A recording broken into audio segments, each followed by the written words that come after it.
So it's been 10 years ago when I spoke at the inaugural edition of this conference. And it was themed with a rather narrow focus on the practice of web development and directly alluding to its topicality per its name, of course, at least for insiders. So I spoke on the topic of developing cutting-edge CSS features on a mission to help to improve layout on the web, mainly CSS shapes, CSS regions, and background blend modes. And the brief Yoshi and Mark talked about already a little bit, the brief they gave to our speakers for this year's edition of the conference is both pleasingly broad and dauntingly narrow at the same time. So here's what they asked us. We're eager to hear about your personal and professional journey during this time. How have you, the industry, society, and the world transformed over the past 10 years?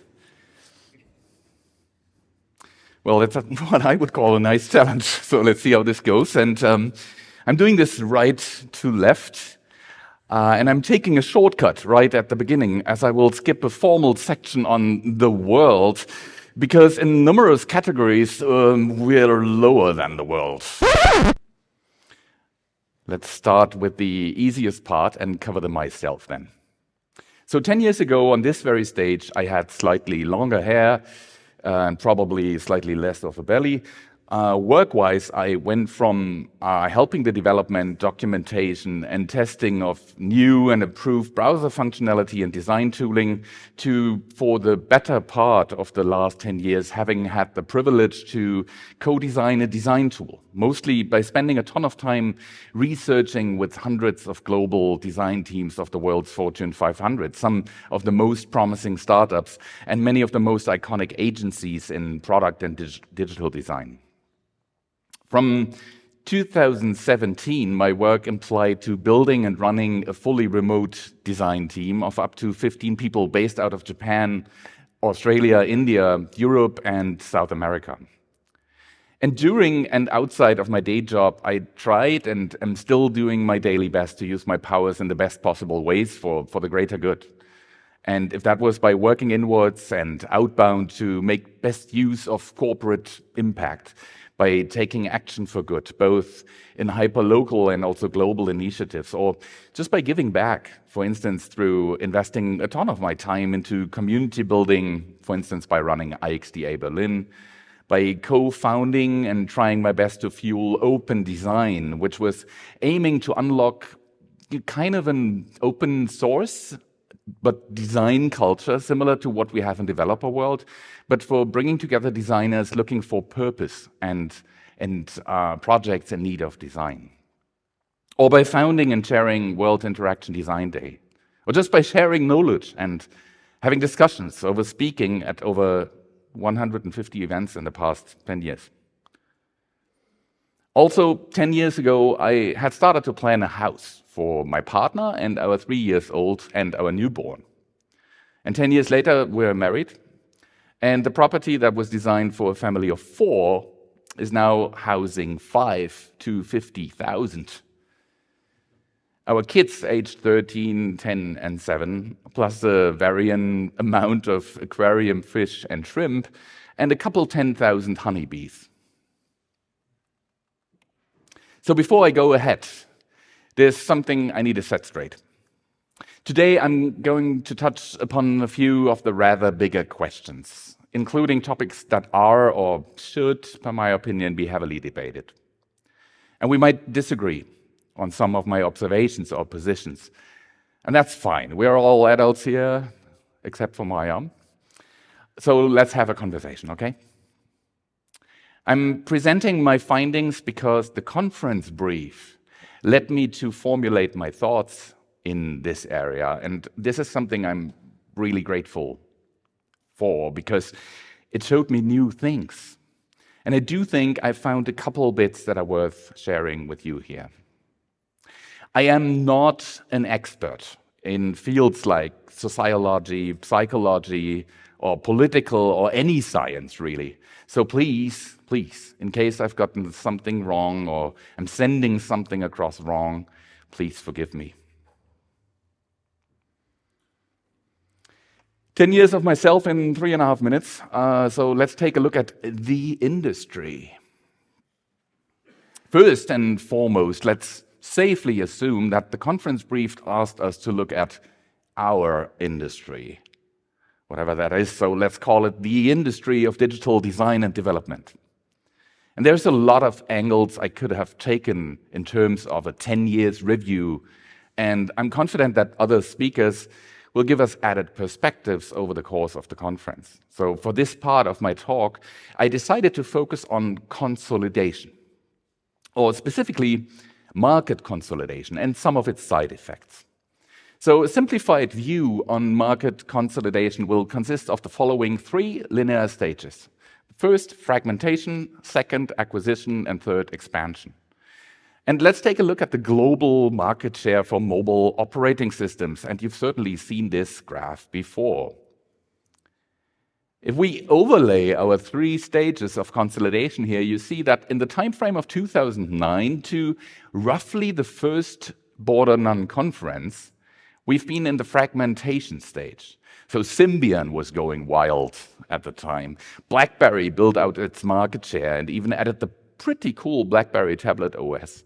Numerous competitors came up, including WebOS, MeeGo, Bada, Tizen, Sailfish, and many others. But it was Android, really, that started to kick the tires and going after iOS, including a couple forks like FireOS. And did I mention Windows Phone? Well, that wouldn't be an oversight, really, for anything prior to Windows Phone 8. Released in 2012, but that fellow had what I found to be a really crisp and clear visual design, but more importantly, a terrific interaction design. And many of the interactions that Windows Phone 8 introduced still live on in modern iOS and Android, and for very good reason. One example, in list views, like with email or messengers, on any list element, swipe left or right to delete, to mark, to flag an item, Windows Phone 8. Throughout the acquisition, the second stage, the global market continued to feature a declining variety of mobile OS and browsers and derivatives until about 5 years ago, which is where the last meaningful competition went to extinction by the end of the 2 big contestants, iOS and Android. And the third and last expansion stage is what we're living in right now. Consolidation has practically happened, and there is our 2 remaining contestants that are working to go after each other. Which means we're basically watching a soccer World Cup where all 64 games from the opening ceremony all the way up to the finals are matches of Argentina versus France. In my book, if we were to describe the experience for end users, the society, the 3 stages could also be named very differently. And I've done that for you. So in our times, and for this example, fragmentation is better to be described as a healthy competition, a fruitful stage, as it typically turns up a ton of innovation. An acquisition to end users is really a distribution phase, where the more or less ripe product reaches a certain ubiquity and usually should have become more affordable, which, at least for mobile device world, wasn't really the case so far. So expansion, the last and current stage, in this example, turned irrelevant for end users. If inspected closely, it shows by mediocrity and stagnation for the majority of users. And in other words, innovation has shifted focus on a broader consolidation across additional product lines and expansion of unfair advantages to gain more market share. Here's a story my friend Hani Risk keeps on sharing when talking about innovation, or per his book, developing meaningful solutions that actually matter. This is what happened to him on a project in the past decade while working for Volkswagen. And Hani is starting off by going back in time by factor 10 and asks, how have we been unlocking our cars in the past almost 100 years? So typically, the way we did this, we walk up to the car, we take the key out of our pocket or purse to unlock the door, and that's it. We got access. We're in the car. So about 10 years ago, when the whole boom of mobile apps was in full swing and everybody wanted to go mobile, the biggest car manufacturer in the world decided to build the first mobile app to act as a digital key for cars. What they ended up doing, rather than using technology to come up with a solution that's optimized or better or faster than how we typically do it with our physical car key, they came up with an app that required you to do these steps to get into the car. So they kept what we had with the usual way, but they added up to 9 more interactions to the process just to enable us to use our phone to open the same car.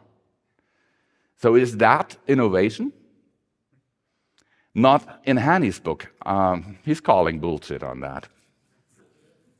So Hani then narrows it down to saying that there's way too much bullshit out there, too many challenges that are really worth solving, and that we have too little time to tackle them all. And I love this story, I really do, not only because it's one of these hat slap moments and at the cost of a big corporate. We all love this kind of finger pointing every now and then, don't we? So Hani's example is a great one to illustrate why, at large, I do not feel that industries broadly, or we as societies, have been using our talent and influence to our very best and in these last 10 years. Let's take Germany, a country that can be very appropriately depicted as digital Stone Age. This is the land where most recent innovations in improving public service, for instance, have happened only because we had a pandemic. Take video conferencing with government offices, for starters. So innovation in this area required force majeure for it to happen. And the end result isn't even true innovation, it's just bringing public service to regular corporate levels. And the interesting thing here is that change started to happen when there was really no other way out, and not because we didn't know better earlier. It happened as a last resort.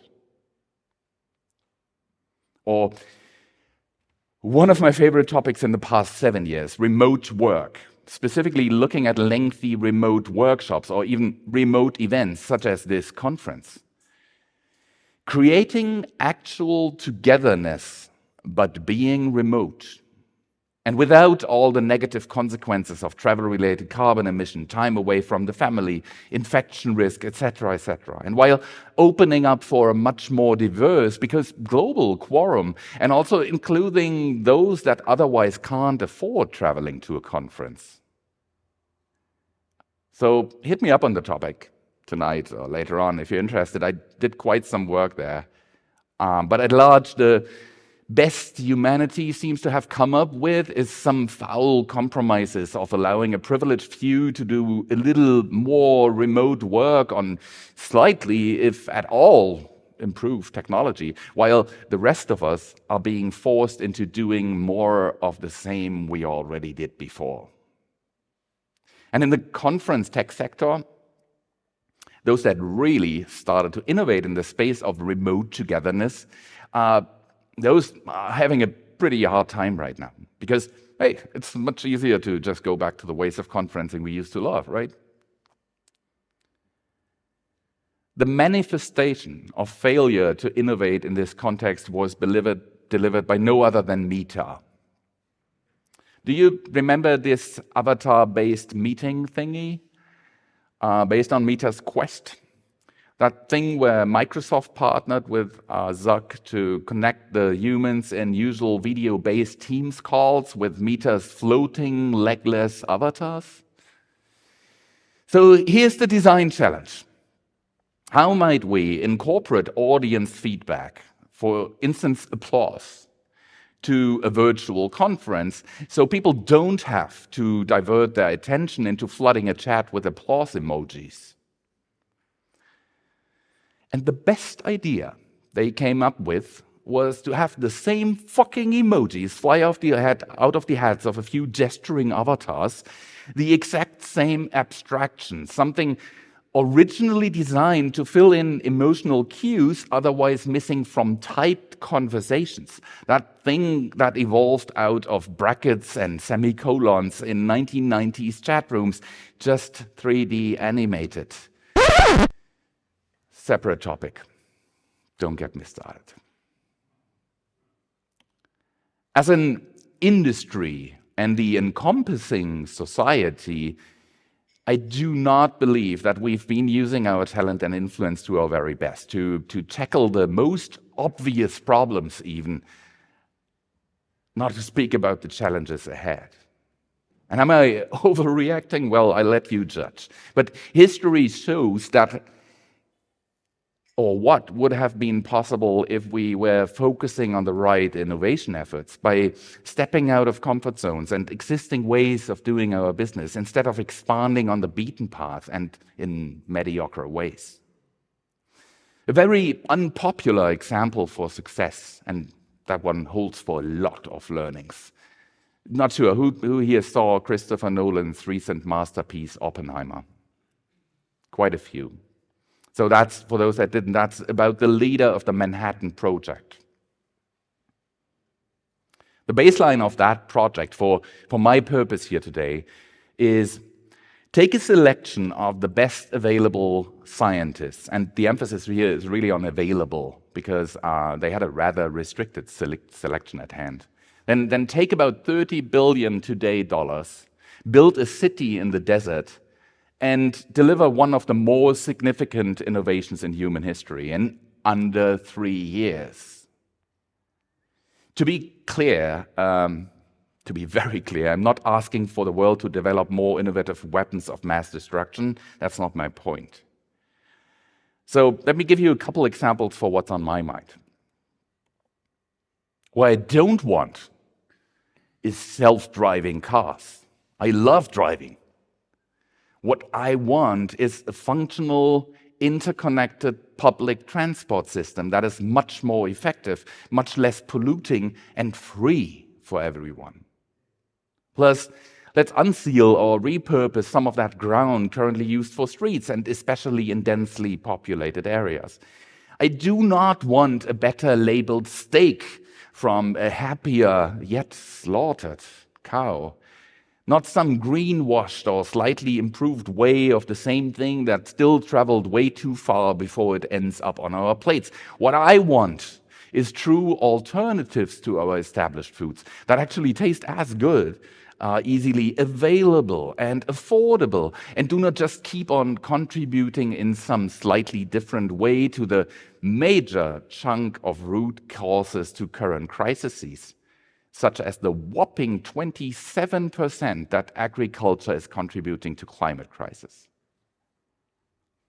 I do not want care robots to step into the gap of qualified care workers, if for the elderly or the hospitalized. And I do not just want better internet or smart boards or more mediocre laptops at otherwise ran-down schools.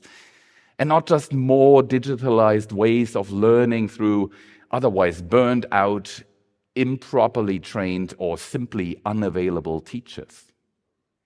What I want is a proper appreciation and pay for workers in care and education, and in health, a health and education system that actually works for everyone. An integration of available workers, wherever they hailed from, and that might have a different skin tone or just hold the wrong paperwork today. So what? Materials, technology, training, and enablement that isn't just resembling the bare minimum to keep us going, but at top-notch and forward-thinking. A true investment into what really matters, as in proper care for those that just can't do without our help, and also for the next generation to come. I want an industry that is focusing on problems that actually matter, that is focusing on turning pressing problems into progress rather than expanding out in the past, that is focused on nurturing and helping the one key resource that directly drives industry, which is society. Industry is the social institution whose role it is to produce and service the products which humans require for satisfying their material needs. Industry is a staple part of most societies because industry is an important source of job creation. And the Industrial Revolution brought wealth, rapid urbanization, changes in farming, crazy population growth. But it also brought greed, poverty and economic inequality, water scarcity, pollution and climate change, biodiversity loss, invasion of privacy, and is currently more than ever helping a division of society. So most of these problems are so-called wicked problems. And that's a term coined by design scientist Horst Rittel in 1973, 50 years from today. Wicked problems are social or cultural problems that are extremely difficult to solve because of their complex and interconnected nature. Wicked problems lack clarity in both their aims and solutions. They are tied to real-world constraints which hinder risk-free attempts to finding a solution. They do not have a definitive formulation.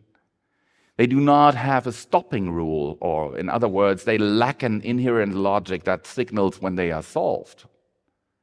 There is no way to test the solution to a wicked problem, and they cannot be studied through trial and error because their solutions are irreversible. And their solutions are not true or false, only good or bad. And I think, as society, we have lost focus. And as individuals are stuck in what most people believe to be a too well-oiled machine that just grew way too big to be questioned. But as the nucleus of society, we individually need to be more careful how we set and act out our own individual focus, to be able to effectively influence the agenda that society is setting for industry.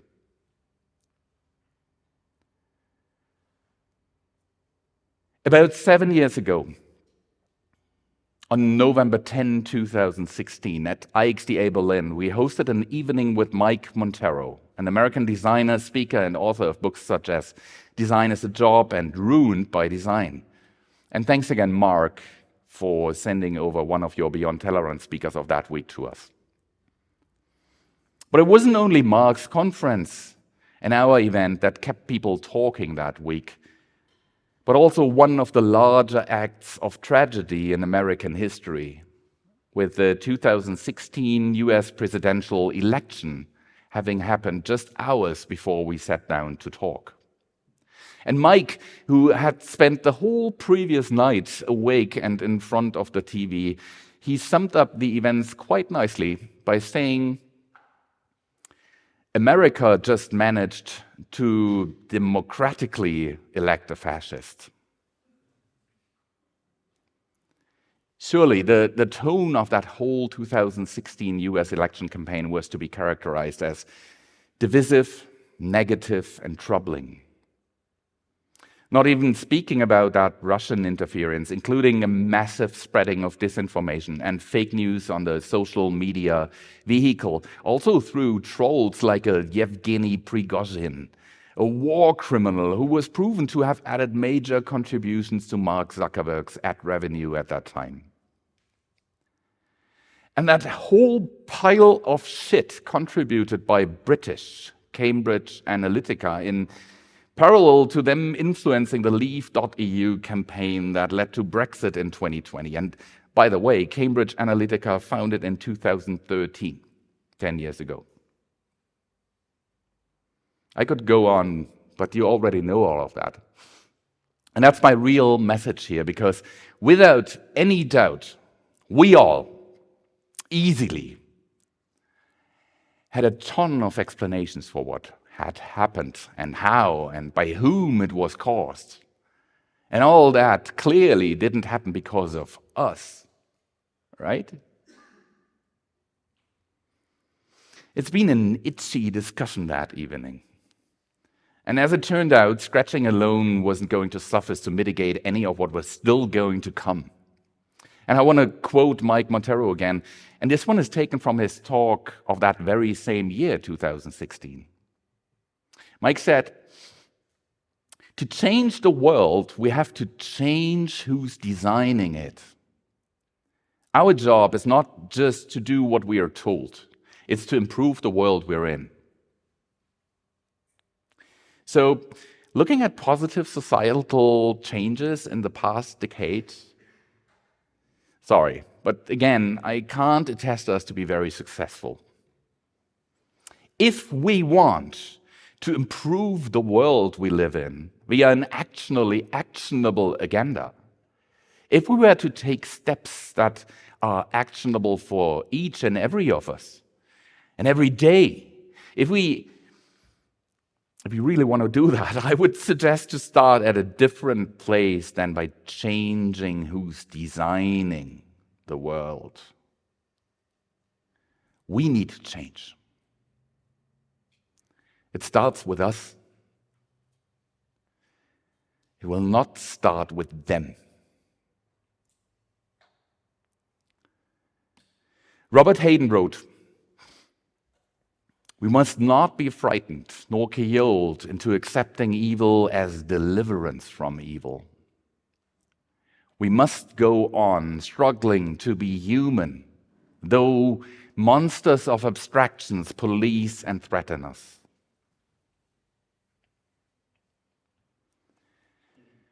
So, what the fuck is wrong with people of today? There is lies everywhere.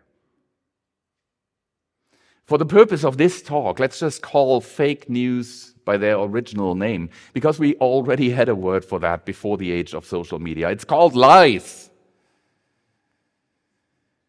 And there's a growing denial of science, and now happening in all public. And this is by far not limited to some weird flat earthers anymore. It's become a mass phenomenon. And again, populism and the trend to support authoritarian demagogues. What's the pattern? Is there a pattern? I do think there is a pattern. At least I believe so.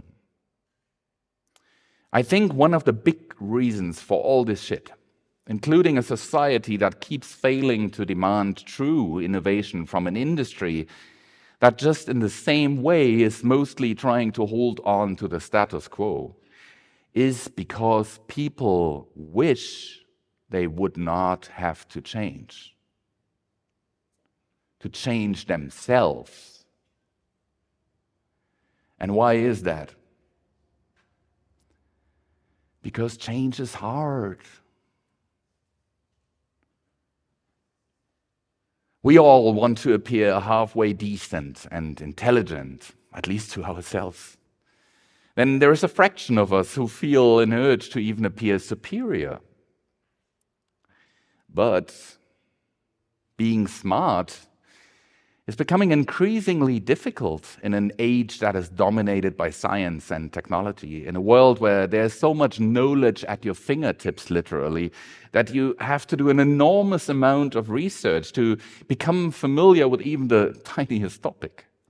Being smart is demanding. Added, people got to realize that many things that used to be normal in the past, such as discrimination against minorities, are morally not okay. We have to be more sensitive. Being decent is also demanding. Nobody is perfect, so why not take little steps? Just behave half decent. Become a little smarter every day. One could also elect people to run our countries who are as smart and decent as possible. But that's still demanding. Annoyingly, we can also flip that whole demand to work on ourselves around. By simply turning folks into role models who don't meet any of these demands at all. And this is an essential tool for hostile anti-scientists and fake news slinging dickheads in politics. They take all that pressure from us about having to change ourselves. When Boris Johnson is throwing parties while everyone else is sheltering in place, and then keeps on lying to the facts, why should I worry about wearing a mask or self-isolating, or why should I even speak the truth? When Hubert Aiwanger, or more specifically his youth, turns out to be one of notorious anti-Semitism, racism, and Nazi hate speech, and that same guy is receiving a pat on the back by Bavaria's political leader and ultimately wins a direct mandate in the most recent elections. Well, why should I worry about my own moral issues? When there's people receiving a ton of attention by the media, people that manage to constantly throw out statements that have long been proven wrong by science, and they don't even care to provide any evidence, well, then I can basically say whatever I want without having to feel intellectually inferior due to a lack of depth in my argument. Populists are being successful not despite their failings, but because of them. Fake news media, those punished by the EU or the national press councils, are not successful despite their lies, but because of them.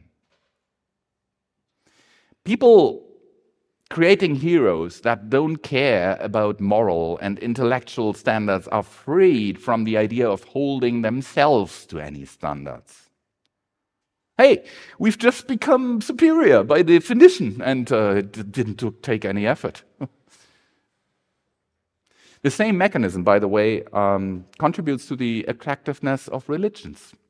Believers can easily rise above others. The only thing required is the declaration of their own religion as the only true religion.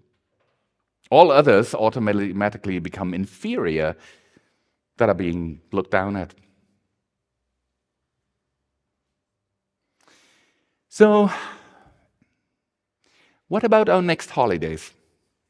Can we avoid air travel? Sure. We can have a ton of fun with emitting just about 1/10 of the CO2, but the trip would take longer, and we need to research transportation.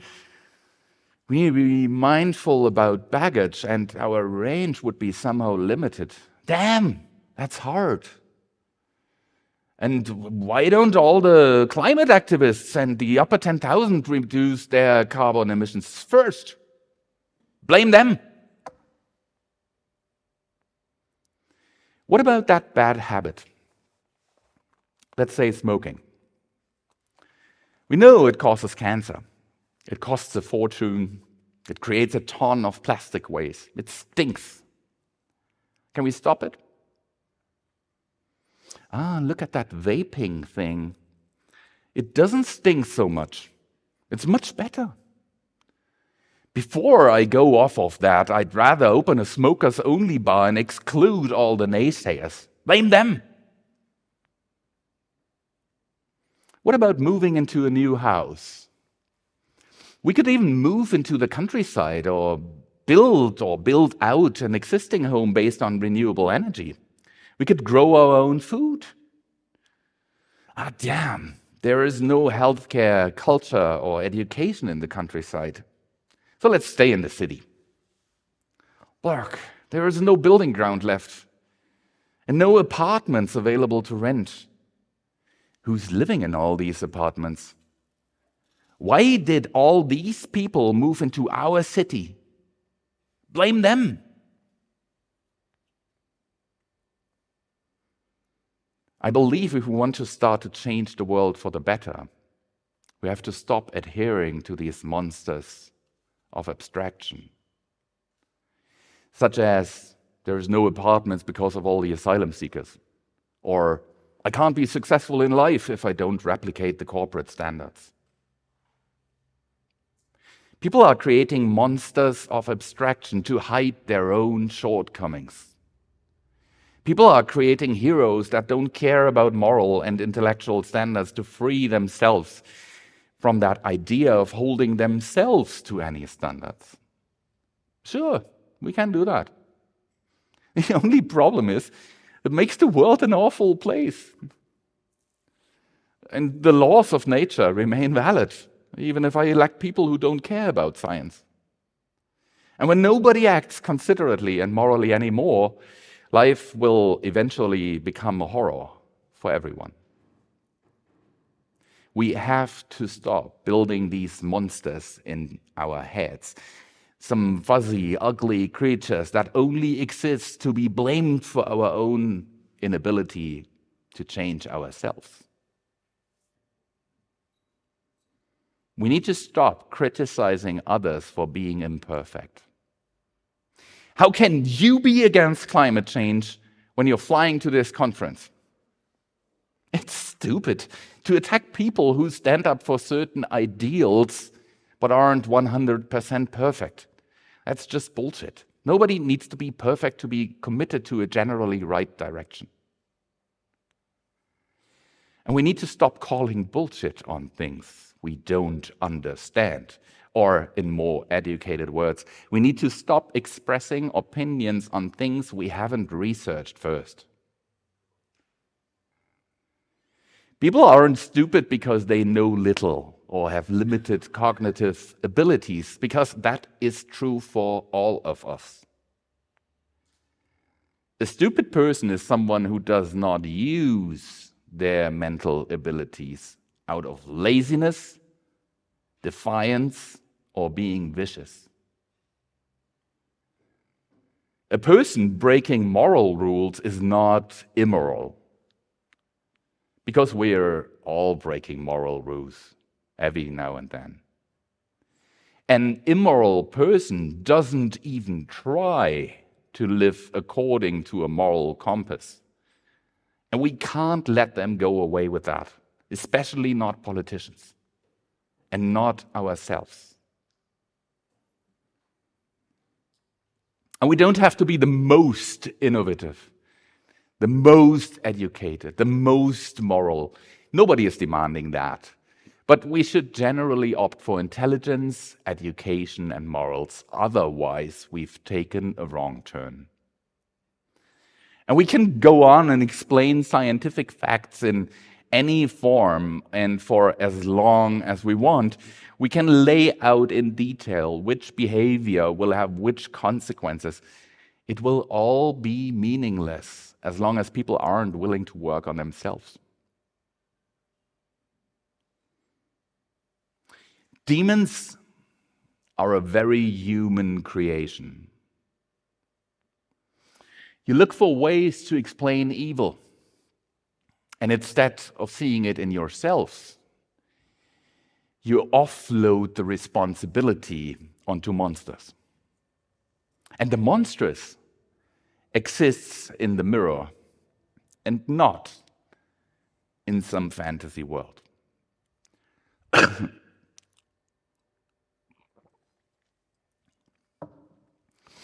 10 years forward from Bordernun 2013, we are living in a time of the extremes. Extreme consumption, extreme opinions, extreme emotions, and did I mention extreme weather?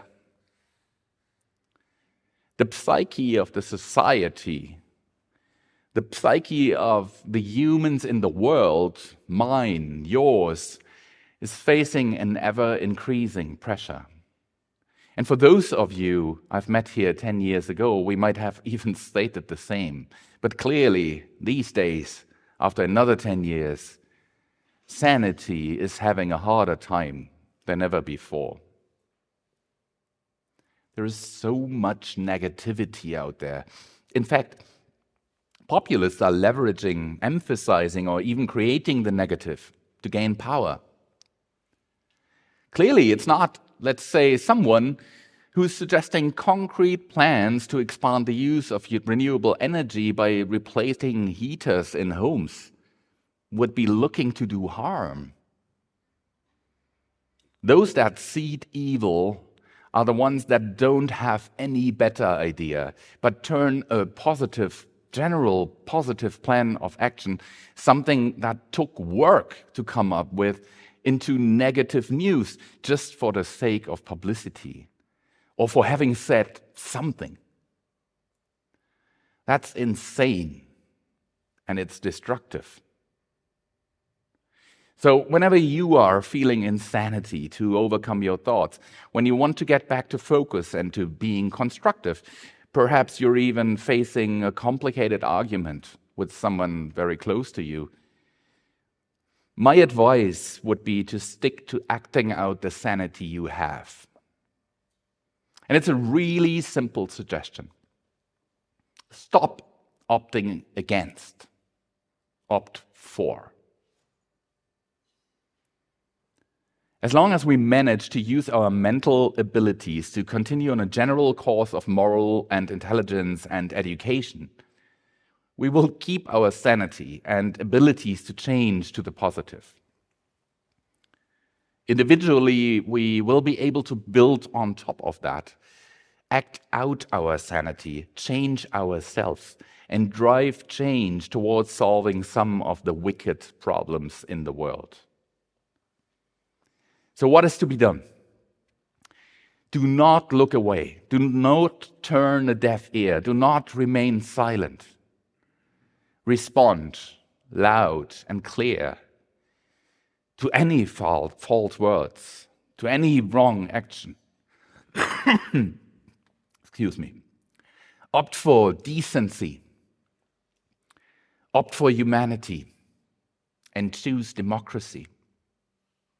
Show we are more where it counts and where this is being counted.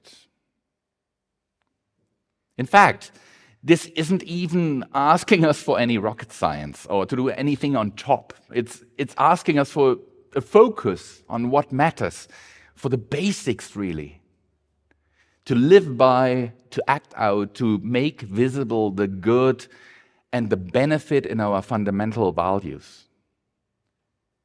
If you think about that, it really shouldn't be hard to show action proactively or reactively.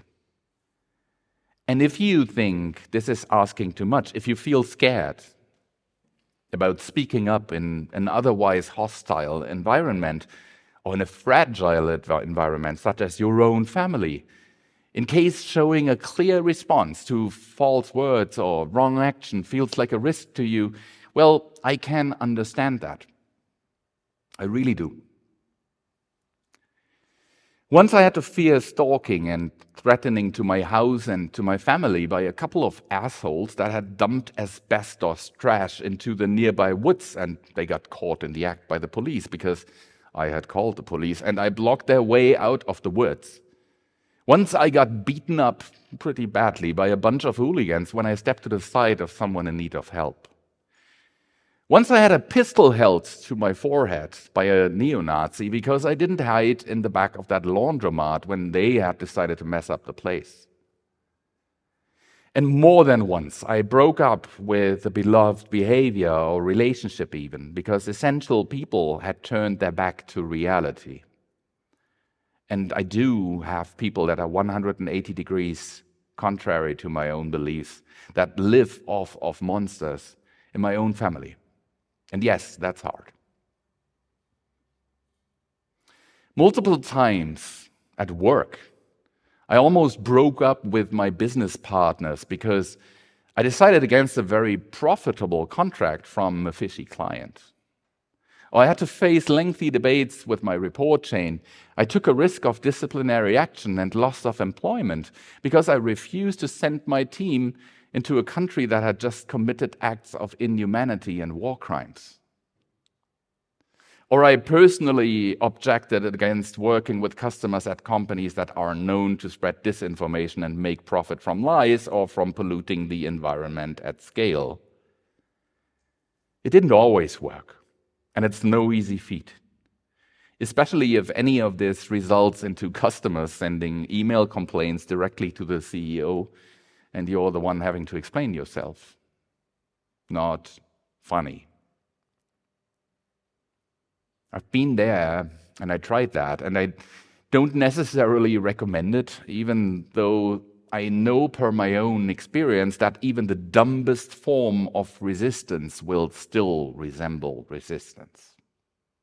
And that is better than letting them get away with that shit. Clearly, in these times, it won't help anymore to bury your head in the sand. And if you're looking for confidence and taking more action, well, you don't have to start with jumping the gun or to chain yourself to the gates. There's a great spectrum of possibilities, and as so often, it's all the little things together that help to move mountains. So let's say you've identified what you are for. You got an idea how to get to that positive goal. And you've tried and sharpened your narrative in convincing others even. Great. Now, if you want to continue fighting your monsters, and at very low risk, or maybe as a supplement to otherwise higher risk activity, my suggestion to start small with little steps every day is for each one of us to become a constant source of good news. There is so much negativity out there, it's just hard for the positive to stand out. But it's very easy for each one of us to help add emphasis. Instead of bashing a reply on an immoral skeet or tweet, instead of replying to some anti-scientist trying to prove them wrong, don't waste your time there. Instead of actually emphasizing negativity by doing so, because that's what you're doing, let's emphasize the good. Let's skeet or tweet or bring up at lunch one thing a day that is positive. Let's embrace the good, the ethical, the educated, even if it is imperfect.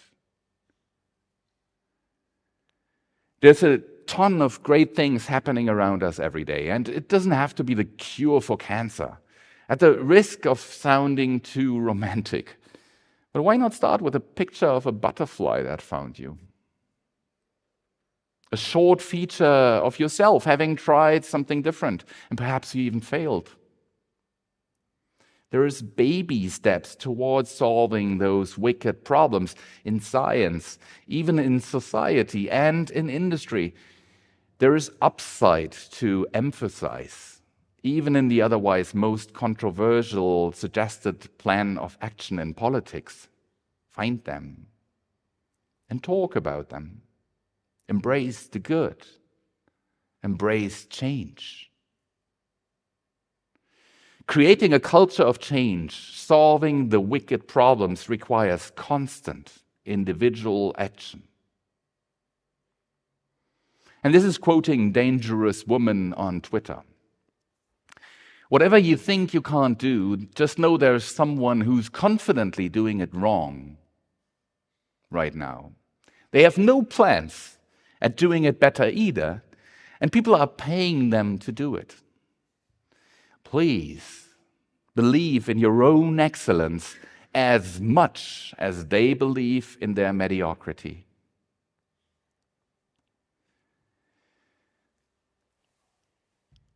Content warning. To close my speech, I want to take a moment to remember where we are gathering for this conference. After World War II, Nuremberg ended up as the most bombed place in Germany and the most destroyed city throughout Germany. Destroyed by 90%, the city had become a main target not only because of its high industrial density, but due to having become the so-called city of the Reichsparteitag, the place where a human monster and his political party conducted their annual rallies from 1927 throughout 1938. And despite the Nuremberg municipality being able to prohibit the Reichsparteitag in 1930 and 1931, 1 million firebombs and over 6,000 demolition bombs, as well as the Nuremberg military tribunals from 46 to 49, resembled some of the more prominent actions humans had taken to counter Nazi Germany here in this city. But too late. Today, more than ever before, and especially at Germans, but also very much not limited to this country, we do face a very interesting challenge. Finally, we can put to the test what we thought we would have done, what we felt our grandparents weren't doing. Perhaps this is many little steps instead of one monster step. Stay human, stay positive, and bring on the change. Thank you for that.